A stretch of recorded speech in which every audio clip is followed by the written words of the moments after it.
ಇವತ್ತಿನ ಈ ಪತ್ರಿಕಾಗೋಷ್ಠಿಯಲ್ಲಿ ನಮ್ಮ ನಗರ ಪಾಲಿಕೆ ಸದಸ್ಯರು, ಮಾಜಿ ಸಂಸದರು ಮತ್ತು ನಂತರ ಪಕ್ಷದ ಪ್ರಮುಖರು ಎಲ್ಲರೂ ಕೂಡ ಬಂದು ಇವತ್ತು ಪತ್ರಿಕಾಗೋಷ್ಠಿ ಕರೀತಾ ಇರುವಂಥ ಉದ್ದೇಶ ಇಷ್ಟೇ. ಕರ್ನಾಟಕ ರಾಜ್ಯದಲ್ಲಿ ಇವತ್ತು ಸರ್ಕಾರದ ಜೊತೆಯಲ್ಲಿ ಇವತ್ತಿದ್ದಂಥ ವಿದ್ಯಮಾನಗಳ ಬಗ್ಗೆ ನಾವು ಪತ್ರಿಕಾಗೋಷ್ಠಿಯನ್ನು ಕೂಡ ನಾವು ಕರೆದಿದ್ದೇವೆ. ಹಂಗಾಗಿ ಇವತ್ತು ಕಾಂಗ್ರೆಸ್ಸಿನ ಪಾರ್ಟಿ ಇಂದಿರಾ ಗಾಂಧಿ ಕಾಲದಲ್ಲಿ ಇವತ್ತು ವಿಮಾನ ಯಾವ ರೀತಿಯಲ್ಲಿ ವೇಗವಾಗಿ ಹಾರಾಡ್ತೈತೇನೋ ಆ ರೀತಿಯಲ್ಲಿ ಕಾಂಗ್ರೆಸ್ ಪಾರ್ಟಿ ಕೂಡ ಆ ವಿಮಾನದ ವೇಗದಲ್ಲಿ ಅವತ್ತು ಪಾರ್ಟಿ ನಡೀತಾ ಇತ್ತು. ಇವತ್ತು ಕಾಂಗ್ರೆಸ್ ಪಾರ್ಟಿಯನ್ನು ಇಂದಿರಾ ಗಾಂಧಿ ಕಾಲದಿಂದ ಇವತ್ತಿನ ತನಕ ನೋಡಿದರೆ ಅದು ಬರ್ತಾ ಇವತ್ತು ಸ್ಪೀಡು ಕಡಿಮೆ ಆಗಲಿಕ್ಕೆ ಕಾರಣ ಏನಂದ್ರೆಗಿನ ಇವತ್ತು ಜನರು, ಈ ರಾಜ್ಯದಲ್ಲಿ ದೇಶದಲ್ಲಿದ್ದಂಥ ಜನರು ಕಾಂಗ್ರೆಸ್ ಪಕ್ಷದ ಬಗ್ಗೆ, ಆಡಳಿತದ ಬಗ್ಗೆ ಬೇಸರ, ಜೊತೆಲಿ ಅವರು ಬೇರೆ ಬೇರೆ ಕಾರಣಗಳಿಂದ ಆ ಸ್ಪೀಡನ್ನು ಕಡಿಮೆ ಮಾಡೋಂಥ ಕೆಲಸ ಇವತ್ತು ದೇಶದ ಜನರು ಮಾಡಿದರು. ನಾವೆಲ್ಲರೂ ಕೂಡ ವಿಮಾನ ಅಂದ ತಕ್ಷಣ ಭಾಳಷ್ಟು ಸ್ಪೀಡವಾಗಿ ವೇಗವಾಗಿ ಹೋಗುತ್ತೆ. ಇವತ್ತು ವಿಮಾನ ವೇಗದಲ್ಲಿದ್ದಂಥ ಕಾಂಗ್ರೆಸ್ ಪಾರ್ಟಿ ಬರ್ತಾ ಏನಾಯಿತು, ಬಸ್ಸದ ವೇಗದಲ್ಲಿ ಹೋಗೋದಕ್ಕೆ ಪ್ರಾರಂಭ ಆಯಿತು. ಆ ಬಸ್ಸದ ವೇಗದ ಜೊತೆಲಿ ಸ್ಕೂಟ್ರ್ ಹೋಗೋಂಥ ವೇಗ ಆಯಿತು. ಆ ಸ್ಕೂಟ್ರ್ ಹೋಗ್ತಾ ಅದು ಸೈಕಲ್ ವೇಗ ಆಯಿತು. ಇವತ್ತು ಇಂದು ಅಂದ್ರೆಗಿನ ಸೈಕಲ್ ವೇಗ ಹೋಗಿ ಇವತ್ತು ಅಂದರೆ ಬುಲೆಟ್ ಗಾರ್ಡ್ ಅಂದ್ರೆಗಿನ ಎತ್ತಿನ ಗಾಡು ಸ್ಪೀಡ್ಗೆ ಇವತ್ತು ತಲುಪಿದೆ. ಆ ಸ್ಪೀಡ್ಗೆ ತಲುಪಿದೆ. ಯಾಕಂದರೆ ಒಂದು ಸಾರಿ ವಿಮಾನದಷ್ಟು ಸ್ಪೀಡ್ ಇರುವಂಥ ಕಾಂಗ್ರೆಸ್ ಪಾರ್ಟಿ ಇವತ್ತು ಎತ್ತಿನ ಗಾಡಿಗೆ ಸ್ಪೀಡಿಗೆ ಬಂದಿದೆ ಅಂದರೆ ಎಷ್ಟು ಜನರು ತಿರಸ್ಕಾರ ಮಾಡಿದ್ದಾರೆ ನೋಡಿ ಆ ಕಾಂಗ್ರೆಸ್ ಪಾರ್ಟಿಯನ್ನು. ಇವತ್ತು ಕಾಂಗ್ರೆಸ್ ಪಾರ್ಟಿ ಆ ಸ್ಪೀಡನ್ನು ಕಡಿಮೆ ಮಾಡಲಿಕ್ಕೆ ಇವತ್ತು ಈ ದೇಶದ ಜನರನ್ನೇ ಕಾರಣ. ಯಾಕಂದರೆ ಆ ಸ್ಪೀಡನ್ನು ಕಟ್ ಮಾಡಿದ್ದೇ ಈ ದೇಶದ ಜನರು. ಇವತ್ತು ಆ ಸ್ಪೀಡನ್ನು ಎದಕ್ಕೋಸ್ಕರವಾಗಿ ಕಟ್ ಮಾಡಿದ್ರಿಂದ ದೇಶದಲ್ಲಿ ಭಾಳಷ್ಟು ಭ್ರಷ್ಟಾಚಾರ ಆಗ್ತಾ ಇದೆ. ಆ ಭ್ರಷ್ಟಾಚಾರವನ್ನು ದೇಶದಲ್ಲಿದ್ದಂಥ ಜನರು ಅದನ್ನು ನೋಡಿ ತಡಿಲಾರದಂತೆ ಈ ಕಾಂಗ್ರೆಸ್ ಪಾರ್ಟಿ ಏನು ಭ್ರಷ್ಟಾಚಾರ ಮಾಡ್ಕೊತ ಬಂದಿದನೋ ಅದನ್ನು ಕಡಿಮೆ ಮಾಡಬೇಕು ಅನ್ನೋಂಥ ಕಾರಣದಿಂದ ಈ ದೇಶದ ಜನರು ಇವತ್ತು ಮುಖ್ಯ ಕಾರಣ ಅದನ್ನು ಕಡಿಮೆ ಮಾಡೋಂಥ ಕೆಲಸ ಮಾಡಿದರು. ಅವರು ಭಾಳಷ್ಟು ಸರಿ ಹೇಳ್ತಿರ್ತಾರೆ, ನಾವು ಯಾವ ರೀತಿಯಲ್ಲಿ ಕಾಂಗ್ರೆಸ್ ಪಾರ್ಟಿಯವರು ಭ್ರಷ್ಟಾಚಾರ ಮಾಡಿದ್ದೀವಿ ಅಂದ್ರೆಗಿನ 3 ತಲೆಮಾರಿಗಾಗೋಷ್ಟು ಭ್ರಷ್ಟಾಚಾರವನ್ನು ಮಾಡಿದ್ದಾರೆ. 3 ತಲೆಮಾರಿಗಾಗೋಷ್ಟು. ಬಹುಶಃ ಭಾಳಷ್ಟು ಮಂದಿ ಕರ್ನಾಟಕ ರಾಜ್ಯದಲ್ಲಿದ್ದಂಥವ್ರು ಕೂಡ ಅವ್ರು ಕೂಡ ಭಾಷಣಗಳಲ್ಲಿ ನಾವು ಕಾಂಗ್ರೆಸ್ ಪಾರ್ಟಿ ಭ್ರಷ್ಟಾಚಾರ ಮಾಡಿದರೆ ಒಂದೇ ತಲೆಮಾರಿಗೆ ಹೋಗೋಂಥ ಅಷ್ಟು ಭ್ರಷ್ಟಾಚಾರ ಮಾಡಲ್ಲ, 3 ತಲೆಮಾರಿಗೆ ಸೇರಂಥ ಭ್ರಷ್ಟಾಚಾರವನ್ನು ಮಾಡ್ತೀವಿ, ಲೂಟಿ ಮಾಡ್ತೀವಿ ಅನ್ನೋದು ಅವರು ಕಾಂಗ್ರೆಸ್ ನಾಯಕರು ಕೂಡ ಭಾಳಷ್ಟು ಸಾರಿ ಹೇಳಿದ್ದಾರೆ. ಇವತ್ತು ಕಾಂಗ್ರೆಸ್ಸಿನ ಪಾರ್ಟಿ ಈ ದೇಶಕ್ಕೆ ಸ್ವತಂತ್ರ ಬಂದ ನಂತರ, ಇಂಡಿಪೆಂಡೆನ್ಸ್ ಬಂದ ನಂತರ ಅವತ್ತಿನ ಕಾಲದಲ್ಲಿ ಮೊದಲನೇ ಪ್ರಧಾನಮಂತ್ರಿಗಳು ಈ ದೇಶದಲ್ಲಿ ಜವಾಹರ್ಲಾಲ್ ನೆಹರು ಅವರು ಆಗ್ತಾರೆ. ಆ ಜವಾಹರ್ಲಾಲ್ ಅವ್ರ ಕಾಲದಲ್ಲಿ ನೋಡ್ರಿ, ಅವತ್ತು ಪ್ರಧಾನಮಂತ್ರಿಗಳಂತ ಜವಾಹರ್ಲಾಲ್ ನೆಹರು ಅವತ್ತು ಪ್ರಧಾನಮಂತ್ರಿಗಳಾದ ನಂತರ ಭ್ರಷ್ಟಾಚಾರ ಅವತ್ತು ಪ್ರಾರಂಭ ಆಗುತ್ತೆ ಕಾಂಗ್ರೆಸ್ ಪಾರ್ಟಿಗೆ. ನಂತರ ಅವತ್ತು ಪ್ರಧಾನಮಂತ್ರಿಗಳಾದ ನಂತರ ಈ ದೇಶಕ್ಕೆ 1947ರಲ್ಲಿ ದೇಶಕ್ಕೆ ಸ್ವಾತಂತ್ರ್ಯ ಬಂದ ನಂತರ 1948ರಲ್ಲಿ ಭಾಳ ದೊಡ್ಡ ಹಗರಣ ಆಗುತ್ತೆ. ಆ ಹಗರಣ ಅಂದರೆ ಜೀಪ್ ಹಗರಣ ಅನ್ನೋಂಥದ್ದು ನೆಹರು ಕಾಲದಲ್ಲಿ ಆಗುತ್ತೆ. ಅಲ್ಲಿ ಭ್ರಷ್ಟಾಚಾರ ಉಗಮ ಆಗುತ್ತೆ ಕಾಂಗ್ರೆಸ್ ಪಾರ್ಟಿಗೆ. ಭ್ರಷ್ಟಾಚಾರ ಉಗಮ ಆದಂಥ ಟೈಮಲ್ಲಿ ಅಂದರೆ ಅದು ಅವತ್ತಿನ ನೆಹರು ಕಾಲದಲ್ಲಿ ಪ್ರಾರಂಭ ಆಗಿ, ಪ್ರಧಾನಮಂತ್ರಿಗಳು ನೆಹರು ಕಾಲದಲ್ಲಿ ಪ್ರಾರಂಭ ಆಗಿ ಇವತ್ತು ಎಲ್ಲಿ ತನಕ ಅಂದರೆ ಪ್ರಿಯಾಂಕಾ ರಾಹುಲ್ ಗಾಂಧಿ ತನಕ ಆ ನದಿ ನೀರು ಹರಿದು ಬರ್ತಾ ಇದ್ದಾವೆ. ಇಲ್ಲಿ ತನಕ ಕೂಡ ಭ್ರಷ್ಟಾಚಾರ ಮಾಡ್ಕೊತ ಬಂದಾರ. ಇವತ್ತು ಕಾಂಗ್ರೆಸ್ ಪಕ್ಷ ಬಹುಶಃ ಕಾಂಗ್ರೆಸ್ ಪಕ್ಷದ್ದು ಆ ವೇಗಂತೂ ಜನರು ಕಡಿಮೆ ಮಾಡಿದಾರ, ಆದರೆ ಭ್ರಷ್ಟಾಚಾರ ವೇಗವಂತೂ ಕಡಿಮೆ ಆಗಲಿಲ್ಲ ಅನ್ನೋಂಥ ಮಾತನ್ನು ಕೂಡ ಬೇಸರದಿಂದ ಹೇಳಬೇಕಾಗುತ್ತೆ. ಇವತ್ತು ರಾಮುಲುರವರು ಯಾಕೋಸ್ಕರವಾಗಿ ಇವತ್ತು ಜವಾಹರ್ಲಾಲ್ ನೆಹರು ತೊಗೊತಾ ಇದ್ರಿ, ಪ್ರಿಯಾಂಕಾ ಗಾಂಧಿಯವ್ರ ತನಕ ಕೂಡ ತೊಗೊಂಬಂದಿರಿ, ರಾಹುಲ್ ಗಾಂಧಿ ತನಕ ಕೂಡ ತಾವು ತೊಗೊಂಬಂದಿರಿ ಅಂದ್ರಿಗಿನ ಅದಕ್ಕೆ ಉದಾಹರಣೆ ಇವತ್ತು ನಾಗೇಂದ್ರ ಅವರನ್ನಂಥ ಮಾತನ್ನು ಹೇಳಬೇಕಾಗುತ್ತೆ. ಯಾಕಂದ್ರೆ ನಾಗೇಂದ್ರ ಅವರು ಸಂಪುಟ ಸ್ಥಾನಕ್ಕೆ ಅವರು ಇವತ್ತು ಸಂಪುಟ ಸ್ಥಾನದಲ್ಲಿ ಅವರು ಮಂತ್ರಿಗಳಾಗಿದ್ದಾರೆ. ನಾಗೇಂದ್ರ ಅವರು ಅಂದರೆ ಅವರು ನಾಗೇಂದ್ರ ಅವರು ಮಂತ್ರಿ ಆದ ನಂತರ ನಾನು ಎದಕ್ಕೆ ಕಂಪೇರ್ ಮಾಡ್ತಾ ಇದ್ದೆ ಅಂದರೆ ಭ್ರಷ್ಟಾಚಾರಕ್ಕೆ ಯಾವ ರೀತಿಯಲ್ಲಿ ಕಾಂಗ್ರೆಸ್ ಪಾರ್ಟಿ ಬೆಂಬಲಿಸ್ತಾ ಇದೆ ಅನ್ನೋಂಥ ಮಾತನ್ನು ಕೂಡ ನಾನು ಹೇಳಬೇಕಾಗುತ್ತೆ. ಯಾಕಂದರೆ ವಾಲ್ಮೀಕಿ ನಿಗಮದಲ್ಲಿ ಮಹರ್ಷಿ ವಾಲ್ಮೀಕಿ ಅಭಿವೃದ್ಧಿ ನಿಗಮದಲ್ಲಿ ಭ್ರಷ್ಟಾಚಾರವನ್ನು ಮಾಡಿ ಆ ಪ್ರಕರಣದಲ್ಲಿ ಭಾಗಿಯಾಗಿರುವಂಥ ನಾಗೇಂದ್ರ ಜೈಲಿಗೆ ಸೇರಿ ರಾಜೀನಾಮೆಯನ್ನು ನೀಡಿ ನಂತರ ಆ ವ್ಯಕ್ತಿಗೆ ಇವತ್ತು ಪುನಃ ಅವರು ಮಂತ್ರಿ ಸ್ಥಾನವನ್ನು ಕೂಡ ಕೊಟ್ಟಿದ್ದಾರೆ. ನಾನು ಕಾಂಗ್ರೆಸ್ ಪಾರ್ಟಿಯನ್ನು ನೇರವಾಗಿ ಕೇಳ್ತೀನಿ, ನಿಮ್ಮ ಕಾಂಗ್ರೆಸ್ ಪಾರ್ಟಿ ಅವತ್ತು ನೆಹರು ಕಾಲದಲ್ಲಿ ಕೂಡ ಹಗರಣ ಮಾಡಿದ್ರಿ. ಪ್ರಿಯಾಂಕಾ ರಾಹುಲ್ ಗಾಂಧಿ ತನಕ ಕೂಡ ಅದು ಉಗಮ ಹಾಕೊಂತ ನದಿ ಹರಿದಂಗೆ ಹರಿದುಕೊಂಡು ಬರ್ತಾ ಇದೆ. ಇವತ್ತು ಮಹರ್ಷಿ ವಾಲ್ಮೀಕಿ ಅಭಿವೃದ್ಧಿ ನಿಗಮದಲ್ಲಿ ನಾಗೇಂದ್ರ ಅವರು ಭ್ರಷ್ಟಾಚಾರ ಮಾಡಿದ್ದನೆಂದ್ರಲ್ಲಿ ಜೈಲಿಗೆ ಹಾಕಿ ಆ ಜೈಲಿಗೆ ಹಾಕುವಂಥ ಟೈಮಲ್ಲಿ ಅವರು ರಾಜೀನಾಮೆಯನ್ನು ಕೊಟ್ಟರು. ರಾಜೀನಾಮೆಯನ್ನು ಕೊಟ್ಟ ನಂತರ ಇವತ್ತು ಪುನಃ ಅವ್ರು ಏನು ಸಾಧನೆ ಮಾಡಿದಾರೋ ಗೊತ್ತಿಲ್ಲಾಗಲಿ ನಾಗೇಂದ್ರ ಅವರು ಇವತ್ತು ಹೈಕಮಾಂಡ್ ಅವರು ಅವ್ರಿಗೆ ಗಿಫ್ಟ್ ಕೊಟ್ಟಿದ್ದಾರೆ. ಏನಂದರೆ ಮಂತ್ರಿ ಸ್ಥಾನ ನಿಮ್ಗೆ ಅಂದೇಳಿ ಗಿಫ್ಟ್ ಕೊಟ್ಟಿದ್ದಾರೆ. ಮಹರ್ಷಿ ವಾಲ್ಮೀಕಿ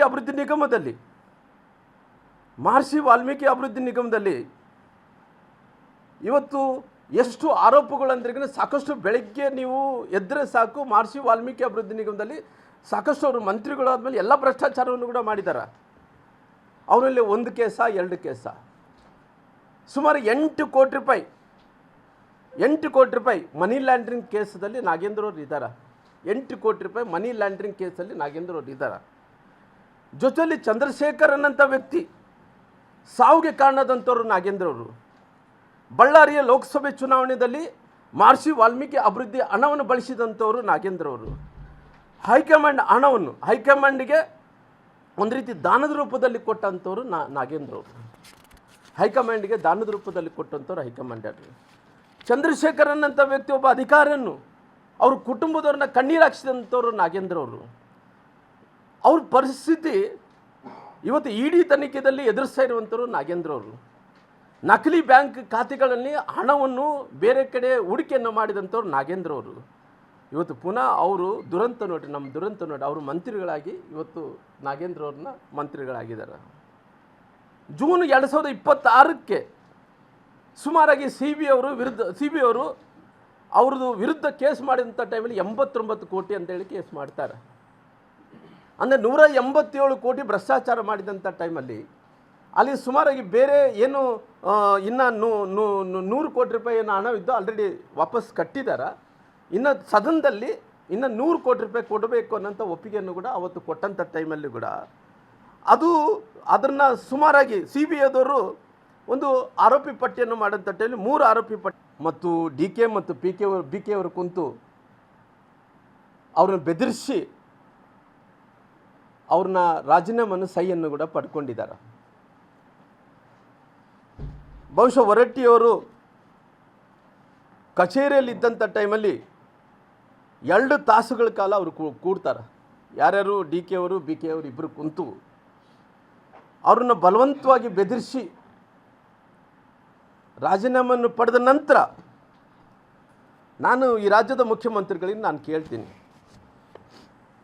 ಸ್ವಾಮಿ ಹೊರಟ್ಟಿಯವರು ಈ ದೇಶದಲ್ಲಿ ಅತ್ಯಂತ ಹಿರಿಯ ಶಾಸಕ. ನಂತರ ಬಹುಶಃ ಎಷ್ಟು ಹಿರಿಯ ಶಾಸಕ ಅಂದ್ರೆಗಿನ ಬಹುಶಃ ಅವ್ರದ್ದೆಲ್ಲರೂ ಕೂಡ ತಾವು ವಿಡಿಯೋ ಕ್ಲಿಪ್ಪಿಂಗ್ ನೋಡಿದರೆ ಅನೇಕ ಮಂದಿ ಅವರು ಶಾಸಕರನ್ನಾಗಿ ನೋಡಿದಾರ, ಮುಖ್ಯಮಂತ್ರಿಗಳಾಗಿ ನೋಡಿದಾರ. ಆದರೆ ಇವತ್ತು ಹಿರಿಯ ಶಾಸಕನಿಗೆ ಬಹುಶಃ ಹೊರಟ್ಟಿಯವರು ಹಿರಿಯ ಶಾಸಕರ ಜೊತೆಲಿ ಅವ್ರು ಏನನ್ನ ಗಿನ್ನಿಸ್ ಬುಕ್ಸ್ ಆಫ್ ರೆಕಾರ್ಡಲ್ಲಿ ಅವರು ಏರಿದ್ದಾರೆ ಅಂತೇಳಿ ನಾನು ತಿಳ್ಕೊಂಡಿದ್ದೀನಿ. ಅವರು ಆ ಹೆಸರು ಕೂಡ ದಾಖಲೆ ಆಗಿದೆ ಗಿನ್ನಿಸ್ ಬುಕ್ಸ್ ಆಫ್ ರೆಕಾರ್ಡ್ಸಲ್ಲಿ ಅಂತೇಳಿ ನಾನು ತಿಳ್ಕೊಂಡು ಅಷ್ಟು ಬಾರಿ ಶಾಸಕರಾದಂಥವ್ರು. ಆದರೆ ಇವತ್ತು ಹಿರಿಯ ಶಾಸಕರಿಗೆ ತಾವು ಮಾಡಿದಂಥ ಅಪಮಾನ, ಯಾವ ಮುಖ್ಯಮಂತ್ರಿಗಳು ಈ ರೀತಿ ಅಪಮಾನ ಮಾಡಲಿಲ್ಲ, ನೀವು ಅಪಮಾನವನ್ನು ಮಾಡೋಂಥ ಕೆಲಸ ಮಾಡಿದಿರಿ. ಬಹುಶಃ ಅವ್ರು ಏನನ್ನ ಬಾಯ್ಬಿಟ್ರೆ ಏನೇನು ಆಗಿದೆ 2 ತಾಸುಗಳ ಕಾಲ ನೀವು ಡಿ ಕೆ ಅವರು ಕುಂತು 2 ತಾಸುಗಳ ಕಾಲ ಬೆದರಿಸಿ ಅವ್ರನ್ನ ಎದುರಿಸಿ ಅವರು ರಾಜೀನಾಮೆ ಕೊಡಿಸಿದ್ರಂತ ಅವರು ಬಾಯಿ ಬಿಚ್ಚಿದ್ರಿಗಿನ ನಿಮ್ಮ ಬಂಡವಾಳ ಬಯಲಾಗುವಂಥ ಕೆಲಸ ಆಗುತ್ತೆ. ಡಿ ಕೆ ಶಿವಕುಮಾರ್ ಅವರು, ಬಿ ಕೆ ಹರಿಪ್ರಸಾದ್ ಅವರು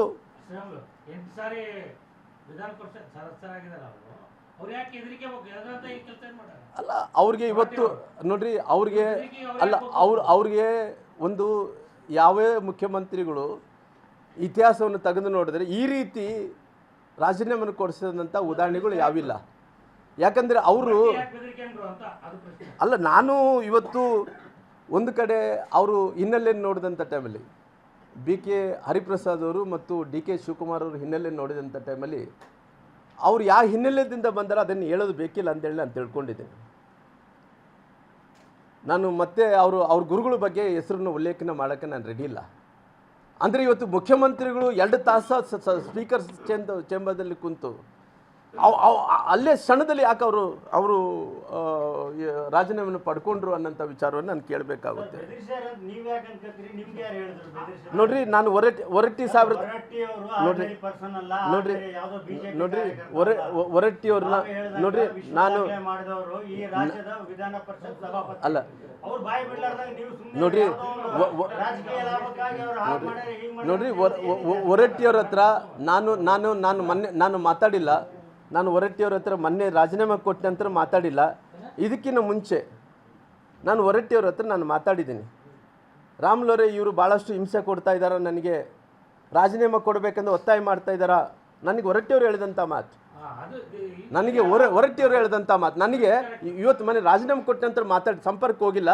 ಮಾಡಿದ್ರು ನಮ್ಮ ಗದಗಿಗೆ, ನಮ್ಮ ಶಿವನಗೌಡರಿಗೆ ಮಾಡಿದಂಥ ರಾಮ್ಲೋರ್ನ ತಕ್ಷಣ ಲೈನಲ್ಲಿ ತೊಗೊಳ್ರಿ ಅಂದಂಥ ಟೈಮಲ್ಲಿ ನಾನು ಅವ್ರ ಹತ್ರ ಮಾತಾಡೋಕ್ಕಾಗಲಿಲ್ಲ. ಬೇರೆ ನನಗೆ ಇದಕ್ಕಿಂತ ಮುಂಚೆ ಅಂದರೆ ರಾಜೀನಾಮೆ ಕೊಡಲಿದ್ದು ಮುಂಚೆ ಹೊರಟ್ಟಿಯವ್ರು ನನಗೆ ಫೋನ್ ಮಾಡಿದರು. ರಾಮ್ಲೋರೆ ನನಗೆ ಭಾಳಷ್ಟು ಹಿಂಸೆ ಕೊಡ್ತಾ ಇದ್ದಾರೆ, ರಾಜೀನಾಮೆ ಕೊಡಬೇಕಂದು ಒತ್ತಾಯ ಮಾಡ್ತಾ ಇದ್ದಾರೆ. ರಾಮ್ಲೋರು ಇವ್ರು ಎಂಥ ರಾಜಕಾರಣ ಮಾಡ್ತಾರ್ರಿ, ಯಾವ ಮುಖ್ಯಮಂತ್ರಿಗಳು ಈ ರೀತಿ ನಡ್ಕೊಂಡಿಲ್ಲ, ಇವರು ಈ ರೀತಿ ಅಸಹ್ಯ ಮಾಡೋಂಥ ಕೆಲಸ ಮಾಡ್ತಾರೆ ಯಡಿಯೂರಪ್ಪ ನಮಗೆ ಹೊರಟ್ಟಿಯವ್ರು ಹೇಳಿದಂಥ ಮಾತು. ಹಂಗಾಗಿ ಇವತ್ತು ಹೌದು ಸ್ಪಷ್ಟವಾಗಿ ಹೇಳಿದ್ದಾರೆ 14ನೇ ತಾರೀಕಿಗೆ ರಾಜೀನಾಮೆ ಕೊಡ್ತೀನಿ ಅಂತೇಳಿ ಹೊರಟ್ಟಿಯವ್ರು ಹೇಳಿದ್ದಾರೆ. ಆದರೆ ಅವ್ರು ಯಾಕೆ ಬಿಫೋರ್ ದಟ್ ಮಾಡಬೇಕಾಯಿತು? ಮೋಸ್ಟ್ಲಿ ಅವ್ರ ಚೇಂಬರ್ದಲ್ಲಿ ಒಬ್ಬ ಮುಖ್ಯಮಂತ್ರಿಗಳು ಡಿ ಕೆ ಮತ್ತು ಬಿ ಕೆ ಅವರು ಕುಂತ್ರೆ ನೋಡ್ರಿ, ಅವ್ರಿಗೆ ಹಿನ್ನೆಲೆ ಅವ್ರ ಬ್ಯಾಕ್ಗ್ರೌಂಡ್ ನೋಡ್ರಿ. ಹಂಗಾಗಿ ಅವ್ರಿಬ್ರು ಕುಂತಾರು ಅಂದ್ರೆಗಿನ ಅಲ್ಲಿ ಏನೋ ಒಂದು ಕಡೆ ಆಗ್ತೈತೆ ಅನ್ನೋಂಥದ್ದು ಕೂಡ ಭಾಳ ಸ್ಪಷ್ಟ. ಹಂಗಾಗಿ ನೋಡೋಣ, ನಾನು ಹೊರಟ್ಟಿಯವ್ರ ಹತ್ರ ನಾನು ಮಾತಾಡಿದ ನಂತರ ನಾನು ಹೇಳ್ತೀನಿ. ಅವರು ಒಂದು ನನಗೆ ಅವ್ರನ್ನ ಮೊನ್ನೆ ಒಂದು ವಿಡಿಯೋ ತುಣುಕುಗಳು ನೋಡ್ತಾ ಇದ್ರೆ ಅವ್ರ ಕಣ್ಣೀರು ಬರ್ತಾ ಇದ್ದು, ಒತ್ತಡ, ಪ್ರೆಜರ್. ಹಂಗಾಗಿ ಇವತ್ತು ಮುಖ್ಯಮಂತ್ರಿಗಳು ಈ ರೀತಿ ಒತ್ತಡವನ್ನು ಹಾಕುವಂಥ ಕೆಲಸ, ಅವ್ರ ಶೈಲಿ ಏನಾಗಿದೆಯೋ ಆ ಶೈಲಿಯನ್ನು ಕೂಡ ಮುಂದುವರಿಸುವಂಥ ಕೆಲಸ, ಮುಖ್ಯಮಂತ್ರಿಗಳಾದರೂ ಕೂಡ ಆ ಶೈಲಿಯನ್ನು ಬಿಡಲಾರ್ದಂತೆ ಬಿ ಕೆ ಮತ್ತು ಡಿ ಕೆ ಇಬ್ಬರು ಕೂಡ ಒಂದಾಗಿ ಆ ಶೈಲಿಯನ್ನು ಮುಂದುವರಿಸುವಂಥ ಕೆಲಸ ಕೂಡ ಮಾಡಿದ್ದಾರೆ. ಜೊತೆಲಿ ಇವತ್ತು ಕ್ಯಾಬಿನೆಟ್ಟಿನ ವಿಸ್ತರಣೆ ಅಂತ ಮಾಡಿದ್ದಾರೆ. ಆ ಕ್ಯಾಬಿನೆಟ್ ವಿಸ್ತರಣೆ ಮಾಡಿದ ನಂತರ ಇವತ್ತು ಎಲ್ಲರಿಗೂ ಕೂಡ ಭಯ ಇದೆ. ಯಾವತ್ತು ರಾಜೀನಾಮೆ ಕೇಳ್ತಾರೋ ನಮಗೆ ಅನ್ನೋಂಥ ಭಯ ಎಲ್ಲರಲ್ಲಿ ಇದೆ. ಇವತ್ತು ನಮ್ಮನ್ನು ರಾಜೀನಾಮೆ ಕೇಳ್ಬೋದು, ನಾಳೆ ಇನ್ನೊಬ್ಬರು ರಾಜೀನಾಮೆ ಕೇಳ್ಬೋದು, ಹೈಕಮಾಂಡ್ ಮನಸ್ಸು ಮಾಡಿದರೆ ಏನು ಬೇಕಾದರೆ ಮಾಡ್ಬೋದು ಅನ್ನೋಂಥ ಭಯ ಅವರಲ್ಲಿ ಎಲ್ಲರಲ್ಲಿ ಕೂಡ ಇವತ್ತು ಆಗ್ತಾಯಿದೆ. ಒಂದು ಉದಾಹರಣೆಗೆ ಹೇಳಬೇಕಂದ್ರೆ ಗಾಯತ್ರಿ ಶಾಂತನಗೌಡರು, ಈ ಗಾಯತ್ರಿ ಶಾಂತನಗೌಡರು ಅವರು ಬಹುಶಃ ಆ ಲಿಸ್ಟಲ್ಲಿ, ಹೈಕಮಾಂಡ್ ಬಂದಂಥ ಲಿಸ್ಟಲ್ಲಿ ಅವ್ರು ಇದ್ದರು ಅನ್ನೋಂಥದ್ದು ನನಗಿರೋಂಥ ಮೇಲ್ನೋಟಕ್ಕೆ ಫಸ್ಟ್ ಲಿಸ್ಟಲ್ಲಿ ಅವ್ರ ಮಾಹಿತಿ ಇತ್ತು. ಅದ್ರ ಜೊತೆಲಿ ಗಾಯತ್ರಿ ಶಾಂತನಗೌಡರ ಜೊತೆಲಿ ಮಾಂಕಾಳ ವೈದ್ಯರು ಸಹ ಇದ್ದರು ಅನ್ನೋಂಥದ್ದು ನನಗಿದ್ದಂಥ ಮಾಹಿತಿ. ಅನೌನ್ಸ್ ಆಗಿದೆ. ಇಬ್ಬರು ಕೂಡ ಅವರು ಇದ್ದಂಥ ಟೈಮಲ್ಲಿ ಅವರು ತಕ್ಷಣ ಆ ಸಮಯದಲ್ಲಿ ಅವ್ರ ಹೆಸರುಗಳನ್ನು ತೆಗೆದ್ರು. ಜೊತೆಯಲ್ಲಿ ಅವರು ಯಾರು ನಮ್ಮ ಇವರು ಶಿವಕುಮಾರ್ ಪರವಾಗಿ ಬ್ಯಾಟಿಂಗ್ ಮಾಡ್ತಾಯಿದ್ದಾರೆ ಮಾಗಡಿ ಬಾಲಕೃಷ್ಣ ಅವರು ಇವತ್ತು ಸಚಿವರಂತರ ಆಗಿದ್ದಾರೆ. ಆ ಸಚಿವರು ಆದಮೇಲೆ ಇವತ್ತು ಅವರು ಕೂಡ ಹೇಳಿಕೆಗಳನ್ನು ಕೊಟ್ಟು ಅವ್ರ ಕುರ್ಚಿ ಕೂಡ ಅಲ್ಲಾಡ್ತಾ ಇದೆ. ಅವ್ರ ಕುರ್ಚಿ ಕೂಡ ಒಂದು ಕಡೆ ಅವ್ರ ಕುರ್ಚಿ ಕೂಡ ಯಾವಾಗ ಹೆಂಗೆ ಆಗುತ್ತೋ ಗೊತ್ತಿಲ್ಲ. ಅವರು ಕೂಡ ನಾನು ರಾಜೀನಾಮೆ ಕೇಳಿದ್ರೆ ಕೊಡ್ತೀನಿ ಅನ್ನೋಂಥ ಮಾತುಗಳನ್ನು ಕೂಡ ಅವರು ಮಾತಾಡ್ತಾ ಇದ್ದಾರೆ. ಆದರೆ ನಾನು ಮುಖ್ಯಮಂತ್ರಿಗಳು ಒಂದು ಸಲಹೆ ಕೊಡ್ತೀನಿ, ಸ್ವಾಮಿ ದಯವಿಟ್ಟು ನೀವು ಈ ರೀತಿ ಲಿಸ್ಟಲ್ಲಿ ಇದ್ದಂಥವ್ರನ್ನ ತೆಗಿತೀರಿ, ಇನ್ನೊಬ್ಬರನ್ನ ತೆಗಿತೀರಿ, ಮಂತ್ರಿಗಳಾದಂಥವ್ರು ರಾಜೀನಾಮೆ ಕೇಳಿದ್ರೆ ಕೊಡ್ತೀನಿ ಅನ್ನೋಂಥ ಗೊಂದಲಗಳು ಏನಿದೆ, ಆ ಗೊಂದಲಗಳು ಪರಿಹಾರ ಆಗಬೇಕಂದ್ರೆ ವಾರಕ್ಕೊಬ್ಬರನ್ನ ಸಚಿವರಾಗಿ ಮಾಡಿರಿ. ಯಾಕಂದರೆ ವಾರಕ್ಕೊಮ್ಮೆ ಸಚಿವನ ಮಾಡಿದರೆ ಇವನು ಬೇಡ ಅಂತಾನೆ ಇನ್ನೊಬ್ಬನ ಸೇರಿಸೋದು, ಇನ್ನೊಬ್ಬನ ಪ್ರಮಾಣ ವಚನ ತಗೊಂತಾನೆ. ಆ ವಾರಕ್ಕೊಮ್ಮೆ ರಾಜೀನಾಮೆಯನ್ನು ಕೊಡಿಸೋದು, ವಾರಕ್ಕೊಮ್ಮೆ ಸಚಿವನ ಮಾಡೋಂಥ ಕೆಲಸ ಆದರೆ ಮಾತ್ರ ನಿಮ್ಮ ಬಂಡಾಯ ಶಮನ ಆಗೋಂಥ ಕೆಲಸ ಆಗ್ತದೆ. ಹಂಗಾಗಿ ಇವತ್ತು ಈ ರಾಜ್ಯದ ಮುಖ್ಯಮಂತ್ರಿಗಳು ಹಂಗಾಗಿ ಇವತ್ತಿನ ಬರಗಾಲ ಇದೆ. ಬರಗಾಲ ಇದ್ದಂಥ ಟೈಮಲ್ಲಿ ಕೂಡ ಬಹುಶಃ ಅಲ್ಲಿ ಹೋಗಿ ಬಂದಾರ. ಅವರು ಕೂಡ ಇವತ್ತು ಜೋರಾಗಿ ಭಾಳಷ್ಟು ಮಂದಿ ಮಂತ್ರಿಗಳು ಕೂಡ ಅಡ್ಡಾಡ್ತಾ ಇದ್ದಾರೆ. ಅಡ್ಡಾಡೋಂಥ ಟೈಮಲ್ಲಿ ಬಹುಶಃ ಈ ಪರಿಹಾರ ಹಣ ಏನು ಯಾವತ್ತು ಕೊಡಿಸ್ತೀರಿ ಅನ್ನೋಂಥದ್ದು ಕೂಡ ಒಂದು ನಿಗದಿಪಡಿಸಿರಲ್ಲ. ಇವತ್ತು ಓದಂಥ ಟೈಮಲ್ಲಿ ಭಾಳಷ್ಟು ನುಕ್ಸಾನ್ ಅಂತೂ ಆಗಿದೆ ಅನ್ನೋಂಥದ್ದು ಒಂದು ಕಡೆ ಹೇಳ್ತಾ ಇದ್ರಿ. ಹೇಳಿದಂಥ ಟೈಮಲ್ಲಿ ಇವತ್ತು ಸಾಕಷ್ಟು ಕಡೆ ಇವತ್ತು ಅತಿವೃಷ್ಟಿ ಇದೆ, ಅನಾವೃಷ್ಟಿ ಇದೆ, ಸಾಕಷ್ಟು ಮಂದಿ ತೊಂದರೆದಲ್ಲಿದ್ದಾರೆ, ಸಾಕಷ್ಟು ಮಂದಿ ಕಷ್ಟದಲ್ಲಿದ್ದಾರೆ. ಸಾಕಷ್ಟು ಮಂದಿ ಇದ್ದಂಥ ಟೈಮಲ್ಲಿ ಕೂಡ ಇವತ್ತು ಎಲ್ಲ ರೈತಾಪಿ ಜನರೆಲ್ಲರೂ ಕೂಡ ಇವತ್ತು ಕಾಯ್ತಾ ಇದ್ದಾರೆ, ದಯವಿಟ್ಟು ಪರಿಹಾರವನ್ನು ಕೊಡಿಸ್ರಿ ಅನ್ನೋಂಥ ಕಾಯುವಂಥ ಕೆಲಸ ಆಗ್ತಾಯಿದೆ. ಹಂಗಾಗಿ ದಯವಿಟ್ಟು ತಾವೆಲ್ಲರೂ ಕೂಡ ಪ್ರವಾಸ ಮಾಡಿದ್ದು ಚಲೋ ಇದೆ, ಎಲ್ಲ ಕೂಡ ಚಲೋ ಇದೆ. ಇವೆಲ್ಲ ಇದ್ದಂಥ ಟೈಮಲ್ಲಿ ಕೂಡ ಅವ್ರಿಗೆ ಪರಿಹಾರ ಹಣವನ್ನು ಕೂಡ ಯಾವತ್ತು ಕೊಡಿಸ್ತೀರಿ ಅನ್ನೋಂಥದ್ದು ಕೂಡ ನಾನು ಮಾಡೋಂಥ ಕೆಲಸ ಆಗ್ತದೆ. ಇವೆಲ್ಲ ಗೊಂದುಗಳು ನೋಡಿದಂಥ ಟೈಮಲ್ಲಿ ಮುಖ್ಯಮಂತ್ರಿಗಳು ಎಲ್ಲನೂ ಬದಲಾವಣೆ ಆಗ್ತಾರೆ ಅನ್ನೋ ಗೊತ್ತಿಲ್ಲ, ಅವರು ಕೂಡ ಪರಿಸ್ಥಿತಿ ಹಂಗಂಗೆ ಇದೆ. ಹಂಗೆ ಇವೆಲ್ಲ ಗೊಂದಲಗಳು ಆದ ನಂತರ ಮುಖ್ಯಮಂತ್ರಿಗಳು ಅವರು ಆಡಳಿತ ಮಾಡೋಕ್ಕಾಗಲ್ಲ, ಆಗಲಾರ್ದಂಥ ಟೈಮಲ್ಲಿ ಪುನಃ ಲಾಸ್ಟ್ಗೆ ಏನೇನು ಮುಖ್ಯಮಂತ್ರಿ ಏನೇನು ರಾಜೀನಾಮೆ ಕೊಡಬೇಕಾಗುತ್ತೆ ಅನ್ನೋ ಗೊತ್ತಿಲ್ಲ. ಹಂಗಾಗಿ ಇವತ್ತಿನ ಸರ್ಕಾರದ ಪರಿಸ್ಥಿತಿ ಹಿಂಗಾಗಿದೆ ಅನ್ನೋಂಥ ಮಾತನ್ನು ಕೂಡ ಹೇಳ್ತೀನಿ. ತಾವೇನೋ ಪ್ರಶ್ನೆಗಳಿದ್ದರೆ ಕೇಳಿ.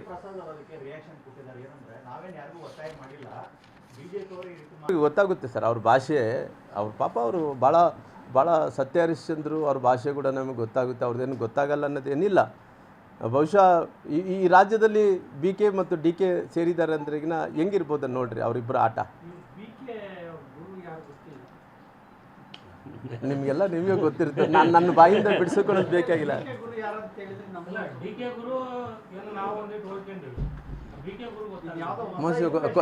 ಕೊತ್ವಾಲ್ ಅವ್ರು ಇರ್ಬೋದೇನೋ, ಜಯರಾಜ್ ಇರ್ಬೋದೇನೋ. ನಮ್ಮ ಕ್ಲಾರಿಟಿ ಕೊತ್ವಾಲು ಮತ್ತು ಜಯರಾಜ್ ಅವರು ಶಿಷ್ಯಂದರು ಇವತ್ತು ಈ ರಾಜ್ಯವನ್ನು ಆಳಂತ ಆಗ್ತಾಯಿದೆ.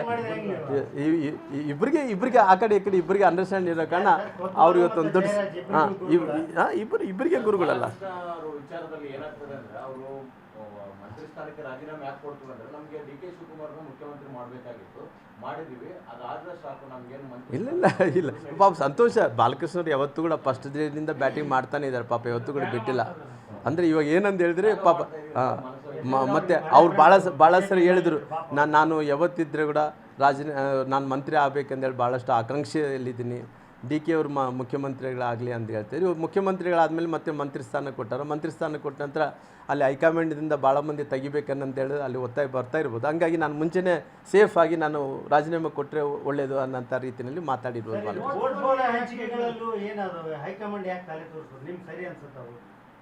ಈ ಪೋರ್ಟ್ಫೋಲಿಯೋ ಹಂಚಿಕೆ ವಿಚಾರದಲ್ಲಿ ಕೆಲವು ಮಂದಿ ಯಾರು ಕೂಡ ಸಮಾಧಾನ ಇಲ್ಲ. ಒಂದು ಭಾಳಷ್ಟು ಮಂದಿ ನನಗೆ ಕೂಡ ಸಮಾಧಾನ ಇಲ್ಲ ಅಂತೇಳಿ ಅವರು ಅಂತಾರೆ. ಯಾರು ರಾಮಲಿಂಗಾರೆಡ್ಡಿ ಅವರು ಅಂತಾರೆ. ಇನ್ನೊಬ್ಬರು ಕೃಷ್ಣ ಬೈರೇಗೌಡರು ನಮಗೆ ಕೂಡ ಇಷ್ಟ ಇಲ್ಲ ಅಂತಾನ. ಇನ್ನೊಬ್ಬರು ನಮ್ಮ ಮುನಿಯಪ್ಪ ಅವರು ಯಾರು ಆಹಾರ ಮಂತ್ರಿಗಳು ಯಾರು ಇದ್ರಲ್ಲ ಆತ ನನಗೆ ಅಸಮಾಧಾನ ಇದೆ ಅಂತ ಹೇಳ್ತಾರೆ. ಇವತ್ತು ಎಲ್ಲರಲ್ಲಿ ಎಲ್ಲ ಗೊಂದಲ ಇರೋಂಥ ಟೈಮಲ್ಲಿ ಕೂಡ ಬಹುಶಃ ಅದೆಲ್ಲ ಸುತ್ಕೊಂಡು ಒಂದು ಕೊರಳಿಗೆ ಹಗ್ಗ ಆಗಿ ಮತ್ತು ಮುಖ್ಯಮಂತ್ರಿಗಳಿಗೆ ಅನ್ನೋ ಸುತ್ಕೊಂತದೇನೋ ಗೊತ್ತಿಲ್ಲ. ಅಲ್ಲಿ ತನಕ ಕೂಡ ಬರ್ಬೋದೇನೋ ಇದು. ಬಿಜೆಪಿಯವರು ಬರ ಪರಿಹಾರ ಕೊಡಿ ಅಂತ ಒತ್ತಾಯ ಮಾಡ್ತಾ ಇದ್ದಾರೆ. ಸಂತೋಷ್ ಲಾಡ್ ಅವರು ಏನು ಹೇಳಿದ್ರೆ ವಿಶ್ವಗುರು ಅಂತ ಇದಾರಲ್ಲ, ವಿಶ್ವಗುರು ಕಡೆಯಿಂದ ಒಂದ್ಸಲಿನೂ ಕೇಂದ್ರದಿಂದ ಏನೂ ಪರಿಹಾರಗಳು ಸಿಗಲಿಲ್ಲ. ಅಲ್ಲ ನೋಡಿರಿ, NDRF SDRF ನಾನು ಅಂದರೆ ಮತ್ತೆ ಮನಮೋಹನ್ ಸಿಂಗು ಪ್ರಧಾನಮಂತ್ರಿಗಳು ಹೋಲ್ಸೋಕೆ ಹೋಗಲ್ಲ. ನಾನು ಈಗಿದ್ದಂಥ ಪರಿಸ್ಥಿತಿಯಲ್ಲಿ ಕೇಂದ್ರದಿಂದ NDRF SDRF ಏನು ಬರಬೇಕಾಗಿತ್ತು ಅದು ಖಂಡಿತವಾಗಿ ಅದು ಕೊಡ್ತಾರೆ. ಯಾವತ್ತಿದ್ದು ಕೂಡ ನೋಡಿರಿ, ನಾನು ಕೂಡ ಸುಮಾರಾಗಿ ನಾನು ಕೂಡ ಒಂದು 6 ಮಂದಿ ಮುಖ್ಯಮಂತ್ರಿಗಳು 7 ಮಂದಿ ಮುಖ್ಯಮಂತ್ರಿಗಳು ನಾನು ನೋಡಿದಂಥ ಟೈಮಲ್ಲಿ ನಮ್ಮ ರಾಜ್ಯದಿಂದ ಏನು ಕೊಡಬೇಕಾಗುತ್ತೋ ಅದು ಕೊಟ್ಬಿಡ್ತಾರೆ. ಅದು ಬರೆಯೋ ಸಲುವಾಗಿ ಯಾರೂ ಕೈಯಲ್ಲ, ಎಲ್ಲರೂ ಕೂಡ ಅದು ಬಂದೇ ಬರುತ್ತೆ. ಬಂದಂಥ ಟೈಮಲ್ಲಿ ಕೂಡ ಇವರು ಪತ್ರ ಬರೆದು ಸುಮ್ಮನೆ ಆಗೋದಲ್ಲ. ಮೊನ್ನೆ ಮುಖ್ಯಮಂತ್ರಿಗಳು ಹೋದಂಥ ಟೈಮಲ್ಲಿ ನಮ್ಮೆಲ್ಲ ಕಾವೇರಿ ವಿಚಾರದಲ್ಲಿ ಕೂಡ ಎಲ್ಲರನ್ನೂ ಕರೆದು ಮಾತಾಡಿದರು. ಮತ್ತು ಬೇರೆ ವಿಚಾರದಲ್ಲಿ ಕೂಡ ಕರೆದು ಮಾತಾಡೋಂಥ ಟೈಮಲ್ಲಿ ಈ ರೀತಿ ಕರ್ನಾಟಕ ರಾಜ್ಯದಲ್ಲಿ ಅತಿವೃಷ್ಟಿ ಅನಾವೃಷ್ಟಿ ಇದೆ, ಇಷ್ಟೊಂದು ನುಕ್ಸಾನ್ ಆಗಿದೆ, ಇದ್ರ ಕೂಡ ನಿಯೋಗ ತೊಗೊಂಡು ಪ್ರಧಾನಮಂತ್ರಿಗಳು ಆಲ್ರೆಡಿ ಹೋಗ್ಬೋದಾಯ್ತಲ್ಲ. ಇಲ್ಲಿ ಪರವಾಗಿಲ್ಲ, ಹೋಗ್ಲಿದ್ರೆ ಕೂಡ ಕೇಂದ್ರದಿಂದ ಏನು ಕೊಡಬೇಕು ಕೊಡ್ತಾರೆ. ಅದು ವಿಶ್ವಗುರು ಸಂತೋಷ್ ಲಾಡ್ ಅವರು ಏನು ಹೇಳೋದು ಬೇಕಿಲ್ಲ. ಅವ್ರಿಗೆ ವಿಶ್ವಗುರು ಆಗೋಂಥ ಯೋಗ ಶಕ್ತಿ ಇದ್ರಿಂದ ಖಂಡಿತವಾಗಿ ಭಾರತ ಒಂದು ಇವತ್ತಿಲ್ಲ ನಾಳೆ ವಿಶ್ವಗುರು ಆಗೇ ಆಗುತ್ತೆ. ಬಟ್ ಡಿ.ಕೆ. ಅವರು ಕೇಂದ್ರ ಸರ್ಕಾರ ಬಗ್ಗೆ ಬಹಳ ಸಾಫ್ಟ್ವೇರ್ ಅಂತ ತೋರಿಸ್ತಾರೆ ಪ್ರಧಾನ ಜೊತೆ ಇಲ್ಲಿ ಮತ್ತೆ ಮುಖ್ಯ ಮುಂದೆ ಏನಾದ್ರು ಮತ್ತೆ ಅಲ್ಲ ಮುಂದೆ ಏನಾಗುತ್ತೋ ಗೊತ್ತಿಲ್ಲ. ಸದ್ಯಕ್ಕಂತೂ ಇರೋಂಥ ವಾತಾವರಣದಲ್ಲಿ ಅವ್ರ ಹಿಂದುತ್ವದ ಬಗ್ಗೆ ಆಗಲಿ ಪ್ರಧಾನಿಗಳ ಬಗ್ಗೆ ಆಗಲಿ ಯಾಕಂದ್ರೆ ವೇದಿಕೆ ಹಂಚ್ಕೊಂಡು ಆ ಥರ ಪ್ರಧಾನಿ ಹೋಳಿದ್ರು ತುಂಬಾ ಸಹಕಾರ ಕೊಡ್ತು ಅಂದ್ರು. ನೋಡೋಣ. ಎಲ್ಲ ನೋಡಿದ್ರೆ ಮತ್ತೆ ನಿಮ್ಮ ಕಡೆಗೆ ಏನು ಕರ್ಕೊಂಡು ಇಲ್ಲ ಆ ರೀತಿ ಏನಿಲ್ಲ. ಯಾವ ಸುಮ್ಮನೆ ಈ ರೀತಿ ಇದಾಗಲಿ ಯಾವ ರೀತಿ ಯಾವುದಿಲ್ಲ. ನಾಗೇಂದ್ರ ಅವರ ವಿರುದ್ಧ ಮಂತ್ರಿ ನಾಗೇಂದ್ರ ಅವರ ವಿರುದ್ಧ ಸುದ್ದಿಗೋಷ್ಠಿ ಮಾತ್ರ ಸೀಮಿತವಾಗ್ತಾ ಇದ್ರ ಬಗ್ಗೆ ಏನಾದ್ರು ಬೃಹತ್ ಪ್ರತಿಭಟನೆ ನೋಡ್ರಿ, ನಾನು ವಿರೋಧ ಪಕ್ಷ ನಾಯಕರಾದಂಥ ಅಶೋಕ್ ಅಣ್ಣವ್ರಿಗೆ ಕೈ ಮುಗಿದು ನಾನು ಕೇಳ್ಕೊಂಡಿದ್ದೀನಿ. ನಮ್ಮ ಪಕ್ಷದ ಅಧ್ಯಕ್ಷರು ಕೂಡ ಕೈ ಮುಗಿದು ನಾನು ಕೇಳ್ಕೊತಾ ಇದ್ದೀನಿ. ಛಲವಾದಿ ನಾರಾಯಣ ಸ್ವಾಮಿ ಅವ್ರನ್ನ ಎಲ್ಲ ಶಾಸಕರನ್ನ ನಾನು ಕೈ ಮುಗಿದು ಕೇಳ್ಕೊತಿದ್ದೀನಿ. ಇಂಥ ಭ್ರಷ್ಟ ಮಂತ್ರಿಗಳನ್ನು ಎಲ್ಲಿ ತನಕ ರಾಜೀನಾಮೆಯನ್ನು ಕೊಡ್ತಾರೋ ಅಲ್ಲಿ ತನಕ ಕೂಡ ಈ ಸದನ ನಡೀಲಾರ್ದಂತೆ ನೋಡ್ಕೊಳ್ರಿ. ಈ ರಾಜ್ಯದ ಅಂಬೇಡ್ಕರ್ ಪರವಾಗಿ, ಸಂವಿಧಾನದ ಪರವಾಗಿ, ಈ ರಾಜ್ಯದಲ್ಲಿದ್ದಂಥ SC ST ದಲಿತರ ಪರವಾಗಿ ನಾನು ನಮ್ಮ ವಿರೋಧ ಪಕ್ಷದ ನಾಯಕರನ್ನ ನಾನು ಕೇಳ್ಕೊತೀನಿ. ಇಲ್ಲ ಖಂಡಿತವಾಗಿ ಅದು ಚರ್ಚೆ ಆಗಲೇಬೇಕು. ಇಂಥ ಭ್ರಷ್ಟನ ಮಂತ್ರಿಗಳು ಇಟ್ಕೊಂಡು ಚರ್ಚೆ ಆಗಬಾರ್ದು ಸದನದಲ್ಲಿ. ಸದನಕ್ಕೆ ಅದರದೇ ಆದಂಥ ಗೌರವ ಇದೆ. ಅದರದೇ ಆದಂಥ ಗೌರವ ಇರೋಂಥ ಟೈಮಲ್ಲಿ ಇಂಥ ಭ್ರಷ್ಟ ಜೈಲಿಗೆ ಹೋಗಿ ಬಂದಂಥವ್ರು, ಇಂಥ ಭ್ರಷ್ಟಾಚಾರ ಮಾಡಿದಂಥವ್ರು, ಇಷ್ಟು ಮಂದಿ ಜೀವ ತಗೊಂಡಂಥವ್ರು ಮತ್ತೆ ಪುನಃ ಮಂತ್ರಿಗಳಾಗಿ ಮತ್ತೆ ಇಲ್ಲಿ ಬಳ್ಳಾರಿಯಲ್ಲಿ ಶೋ ಆಫ್ ಮಾಡ್ತಾ ಇದ್ದಾರಲ್ಲ ಈ ಕರ್ನಾಟಕದಲ್ಲಿ, ಅಂಥವ್ರಿಗೆ ಅವಕಾಶ ಇದ್ದರೆ ಮುಂದಿನ ಪೀಳಿಗೆ ಜನರಿಗೆ ಏನು ಹೇಳ್ತಿರ್ತಾವೆ? ಇಂಥ ಭ್ರಷ್ಟರೇ ಮತ್ತೆ ಮಂತ್ರಿಗಳಾಗ್ತಾರೆ ಅಂದ್ರಿಗಿನ ಇದು ಹೆಂಗೆ ನೋಡಿಸ್ಕೊಡ್ತದೆ ಅಂದ್ರಿಗಿನ ಇನ್ನೊಬ್ಬರು ಮಂತ್ರಿಗಳು ಭ್ರಷ್ಟಾಚಾರ ಮಾಡ್ಬೋದು. ಭಾಳಷ್ಟು ಮಂದಿ ನಾನು ಹೇಳೋದು ಬೇಕಾಗಿಲ್ಲ, ಅವರೇ ಭಾಳಷ್ಟು ಮಂದಿ ಮಂತ್ರಿಗಳಾದಂಥ ಆಗ್ಲಾರ್ದಂಥವ್ರು, ಅಸಮಾಧಾನಗೊಂಡಂಥವ್ರು, ಭ್ರಷ್ಟಾಚಾರ ಮಾಡಿದಂಥವ್ರಿಗೆ ಮಂತ್ರಿ ಸ್ಥಾನ ಕೊಟ್ಟಿದ್ರು, ಭ್ರಷ್ಟಾಚಾರ ಮಾಡಲಿದ್ದಕ್ಕೋಸ್ಕರವಾಗಿ ನಮ್ಮ ಮಂತ್ರಿ ಸ್ಥಾನ ಕಳ್ಕೊಂಡಿದ್ವಿ ಅನ್ನೋಂಥ ಮಾತು ಕಾಂಗ್ರೆಸ್ನ ಹಿರಿಯ ನಾಯಕರೆಲ್ಲರೂ ಕೂಡ ಮಾತಾಡ್ತಾ ಇದ್ದಾರೆ.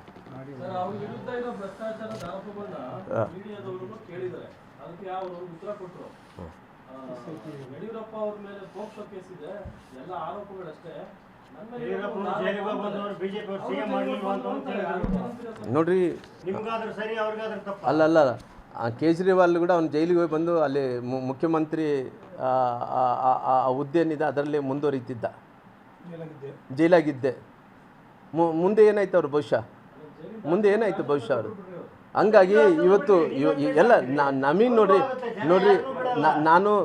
ನೋಡ್ರಿ ನಂದು ಕನ್ಸರ್ಟ್ ಏನಿದೆನೋ, ಭ್ರಷ್ಟಾಚಾರ ಮಾಡಿದಂಥವನು, ಜೈಲಿಗೆ ಹೋಗಿ ಬಂದಂಥವನು, ಈ ರೀತಿ ಜನರಿಗೆ ಮೋಸ ಮಾಡಿದಂಥವ್ರು, ಮಕ್ಕಳ ಭವಿಷ್ಯವನ್ನು ಕಸ್ಕೊಂಡಂಥವ್ರು, ದಲಿತರಿಗೆ ಇವತ್ತು ಹೊಟ್ಟೆ ನೋಡಿದಂಥವ್ರು, ಇಂಥವ್ರು ಮಂತ್ರಿಗಳಾದ್ರಿಗಿನ ಅದು ಜನರಿಗೆ ಯಾವ ರೀತಿಯಲ್ಲಿ ನೋಡಿಸ್ಕೊಡ್ತದೆ ನೀವು ಒಂದು ಅರ್ಥ ಮಾಡಿ, ಹ್ಯುಮ್ಯಾನಿಟಿ ಗ್ರೌಂಡ್ಸ್ ಮೇಲೆ ಅರ್ಥ ಮಾಡಿಕೊಂಡು.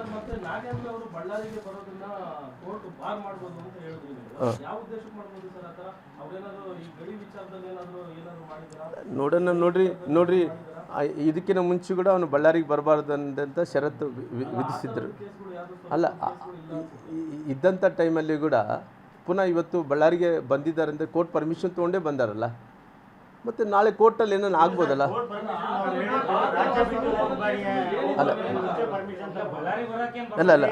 ಅಲ್ಲ ಅವರು ಒಂದು ಷರತ್ತು ಅಂತ ಹಾಕಿದ್ದಾರೆ. ಏನಂತ ಹೇಳಿದ್ರೆ ಕರ್ನಾಟಕ ಬಿಟ್ಟು ಹೋಗ್ಬಾರ್ದು ಅನ್ನೋಂಥ ಷರತ್ತು ಹಾಕಿದ್ದಾರೆ. ಡೆಲ್ಲಿಗೆ ಹೋಗ್ಬಾರ್ದು, ಇನ್ನೊಂದು ಕಡೆ ಹೋಗ್ಬಾರ್ದು ಷರತ್ತಿದೆ. ನಂತರ ಕೋರ್ಟಲ್ಲಿ ಈ ರೀತಿ ಆದಂಥ ಟೈಮ್ ಭಾಳಷ್ಟು ಮಂದಿ ಅವರು ಸಾಕ್ಷಿದಾರರೆಲ್ಲರೂ ಕೂಡ ಇಲ್ಲೇ ಇದ್ದಾರೆ, ನಮ್ಮ ಸುತ್ತಮುತ್ತ ನಮ್ಮ ಕಲ್ಯಾಣ ಕರ್ನಾಟಕ ಭಾಗದಲ್ಲೇ ಇದ್ದಾರೆ. ಅದು ಅಕಸ್ಮಿತವಾಗಿ ಅಲ್ಲಿದ್ದಂಥ ಸಾಕ್ಷಿಗಳನ್ನ ಬೆದರಿಸ್ತಾರ ಅಂತೇಳಿ ಅದನ್ನು ತೊಂದರೆ ಆದಂಥ ಟೈಮಲ್ಲಿ ಅವ್ರು ಈ ಕಡೆ ಭಾಗದಲ್ಲಿ ಕೂಡ ಬರಬಾರ್ದು ಅನ್ನೋಂಥ ಕೋರ್ಟ್ ಏನನ್ನು ಆದೇಶ ಮಾಡಿದ್ರು ಕೂಡ ಮಾಡ್ಬೋದೇನೋ ನಮ್ಗೆ ಗೊತ್ತಿಲ್ಲ.